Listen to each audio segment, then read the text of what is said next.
Saludos cordiales, estimado docente, estimados compañeros. Mi nombre es Sebastián Pilla. Yo soy de las Islas Galápagos, Cantón Santa Cruz. Actualmente soy estudiante de la Universidad Técnica Particular de Loja, maestrante en Ciencias Políticas con mención en Políticas Públicas.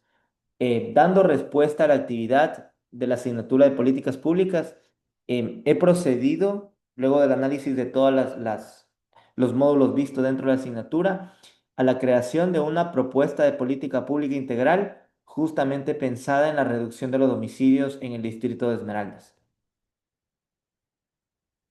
Vale la pena un poco mencionar también cómo del contexto global y toda la inestabilidad política que tiene el Ecuador, entonces debido a estos incidentes también que tenemos, si hacemos una comparativa, digamos, un poco más narrativa entre lo que ocurre en el contexto Ecuador continental y contexto Ecuador insular, podríamos decir que existen diversas provincias que tienen el mayor índice de homicidios a nivel Ecuador. Particularmente para este caso nos vamos a centrar en Esmeraldas. Entonces, si bien es cierto, Esmeraldas por un lado enfrenta un deterioro acelerado de la seguridad con un gran impacto social y económico directo, pero también estudios nos demuestran que en estos últimos 12 años la ola de violencia e inseguridad ha aumentado.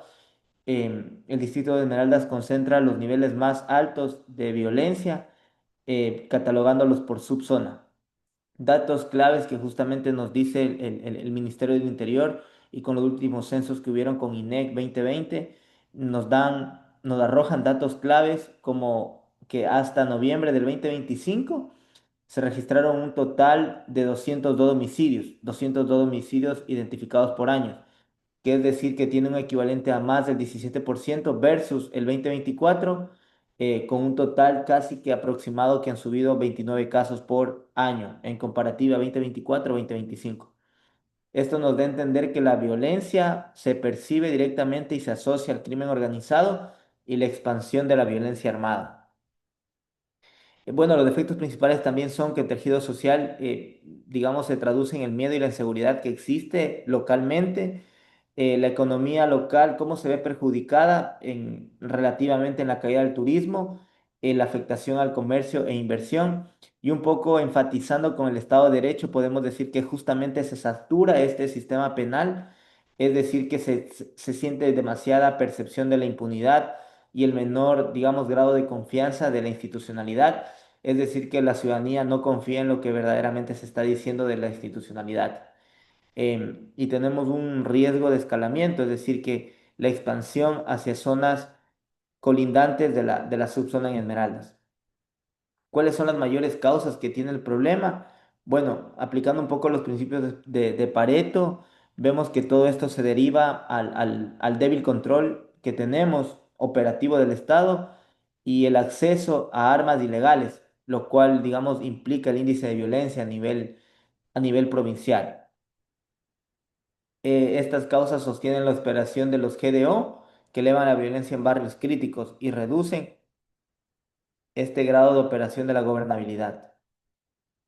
Si lo vemos en un árbol de problemas, podemos decir que en un tronco común tenemos la alta incidencia de homicidios y violencias que tiene el distrito de Esmeraldas y las causas directas, como decía, la proliferación de armas, el control territorial ilimitado y causas estructurales tenemos las condiciones socioeconómicas y la vulnerabilidad geoestratégica del distrito, dándonos como consecuencias el debilitamiento del Estado de Derecho, los deterioros socioeconómicos del distrito y un poco también el afectamiento al tejido social. Entonces, ¿qué busca esta política pública? Justamente reducir justamente estos grados de homicidios que estamos teniendo dentro de este distrito, fortalecer un poco más el control estatal y la seguridad ciudadana, con foco en el crimen organizado y las armas ilegales que están dentro de este territorio. Bueno, ¿cuál sería nuestra meta central estipulada? Menos del 20% en la tasa de homicidios de 24 meses, es decir, garantizar esta meta o mantenernos en este rango 18-20. En la población potencial, todo el distrito de Esmeraldas, un promedio de aproximado de habitantes de 233.000 y la focalización directamente en jóvenes que están en riesgo, los barrios críticos, los actores del sistema penal, víctimas, aquellas familias de bajos recursos que justamente acuden a estos grados de asociarse a mafias, a grupos de terroristas, etcétera. Y toda la población, aquella que está siendo extorsionada, es decir, que aquellos vacunadores los están sometiendo. Tres pilares de inversión más costos-beneficios. Primer pilar, el institucional, perdón, que justamente va a apuntar a la investigación criminal y la inteligencia contra el crimen organizado. Segundo pilar, control-prevención, que es un poco intervenir más con qué está pasando con las armas, esta intervención territorial también.